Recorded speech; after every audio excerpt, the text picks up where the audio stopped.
लोग समझते नहीं हैं। मंदिर में जाते हैं, भगवान पे चढ़ा हुआ फूल, भगवान पे चढ़ी हुई बेलपत्री पूरे मंदिर में जहां वहां पड़ी रहती है और लोग उस पे से चलते हुए लांघते हुए निकल जाते हैं। पंच पुष्प शु महापुराण की 2 बातें अपनी जिंदगी में उतार कर रखना। यदि कोई बड़ा रोग अपने जीवन में नहीं चाहते हो, इस मुख को जिंदगी भर शुद्ध चाहते हो और इस मुख में कभी कोई बड़ी बीमारी नहीं चाहते हो, तो 2 बातें अपनी जिंदगी में उतार कर रखना। एक, भगवान के पड़े हुए निर्माल्य पर कभी लांगा ना जा। दूसरा, अपने मुख में पान खाकर, गुटखा खाकर या कोई वस्तु खाकर जो मंदिर के लिए रास्ता जा रहा हो, भगवान की कथा के लिए रास्ता जा रहा हो, भगवान के द्वार पर रास्ता जा रहा हो, वहां अपने मुख से थूका ना जाए। जितने लोग पार कर कर जाते हैं उतना दोष आपको लग जाता है और आपका जीवन नष्ट हो जाता है।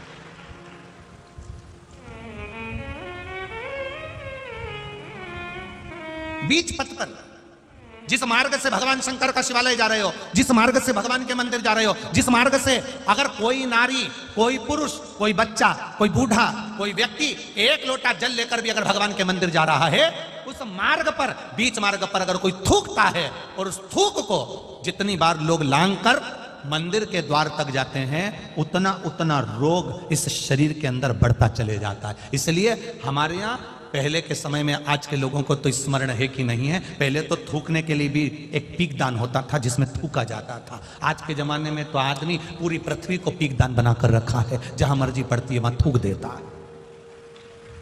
ये श्रेष्ठता नहीं है हमारे। ये वसुंधरा, ये पृथ्वी, ये वसुंधरा, ये भूमि माता, ये पृथ्वी माता, जिसकी गोद में हम पाल पोस कर बड़े हुए हैं, जिसका दिया हुआ अन्न हम पा रहे हैं, जिसके आनंदमय आशीर्वाद से हम अपनी जिंदगी जी रहे हैं, इस पृथ्वी को भी नमन करना चाहिए, नमन, प्रणाम करना चाहिए। हम हमेशा कहते आए हैं, आज फिर कहते हैं, जिसकी बंजर भूमि पड़ी हो, जिसमें अनाज भी नहीं होता हो, बहुत मेहनत कर ली है, उस भूमि में कुछ नहीं होता, लोगों ने कह दिया इस भूमि में कुछ नहीं होता, ये जमीन बेकार है, ये जमीन बेकार है, ये जमीन बेकार है। आपसे निवेदन करना चाहेंगे, किसी मंदिर का निर्माल्य जो शिव जी पर चढ़ा हो, इकट्ठा हो गया हो, उस मंदिर के निर्माल्य को एकत्रित कर लो, डलिया में भर लो और पूरे भूमि पर उस निर्माल्य का खाद बनाकर, उस पूरी जमीन पर आप उस निर्माल्य के खाद को थोड़ी थोड़ी दूर पर इतना इतना खड्डा खोद कर बाबा के उस निर्माल्य को डालना प्रारंभ करिए। क्यों? क्योंकि उससे भूमि की उपज देवाधिदेव महादेव की कृपा से अपने आप बढ़ना प्रारंभ हो जाएगी। उसको रखो, डालो,